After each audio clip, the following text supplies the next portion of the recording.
नमस्कार दोस्तों, Chhattisgarh news update में तो इस समय की बड़ी घटना सामने आई है।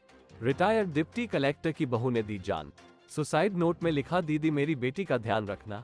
मायके वालों ने पति को पीटा। बिलासपुर मोपका के स्वर्णिम नगर में सेवानिवृत्त डिप्टी कलेक्टर की बहू ने अपनी शादी की चौथी सालगिरह की रात फांसी लगाकर आत्महत्या कर ली। इसकी सूचना पर पहुंचे मायके वालों ने पति और ससुराल वालों पर प्रताड़ना का आरोप लगाया है। पुलिस ने शव कब्जे में लेकर पीएम कराया है। मायके वालों के बयान के बाद पुलिस ने पति, सेवानिवृत्त डिप्टी कलेक्टर, ससुर और 2 नंद को गिरफ्तार कर लिया है।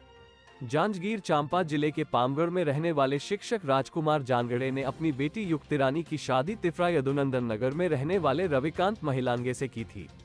रविकांत जयराम नगर स्थित कैनरा बैंक में मैनेजर है। रविकांत बीते दिनों प्रशिक्षण के लिए भोपाल गए थे। ट्रेनिंग के बाद सोमवार की दोपहर वे घर लौटे। शाम को वे अपनी 15 महीने की बेटी को टीका लगवाने ले गए थे। घर लौटने पर बेटी के साथ खेल रहे थे। बेटी के सो जाने पर रात 10 बजे वे रसोई की ओर गए। वहां पर अपनी पत्नी को नहीं देखकर वे दूसरे कमरे में गए। कमरे का दरवाजा बंद था। आवाज देने पर अंदर से कोई जवाब नहीं आया।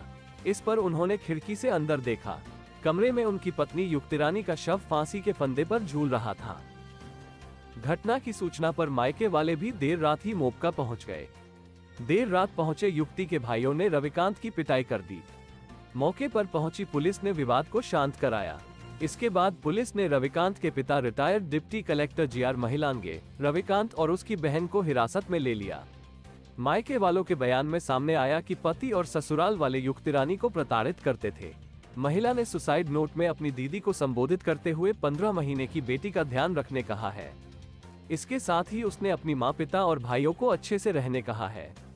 उसने सबको सक्सेसफुल रहने की दुआ करने की बात भी लिखी है।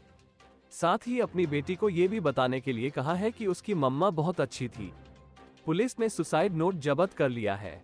प्राथमिक पूछताछ में युक्तिरानी के पिता राजकुमार ने बताया कि ससुराल में उसके पति और ननद छोटी छोटी बातों को लेकर प्रताड़ित करते थे। सोमवार की रात युक्तिरानी ने अपनी मां रंभा देवी को कॉल किया था।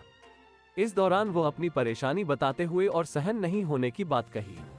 बातचीत के दौरान मोबाइल पर उनके दामाद रविकांत के चिल्लाने का आवाज भी आ रहा था। इस बीच युक्तिरानी ने तलाक लेने की बात भी कही। 1 मिनट की बातचीत के बाद उसने फिर कॉल करने की बात कहते हुए कॉल डिस्कनेक्ट कर दिया।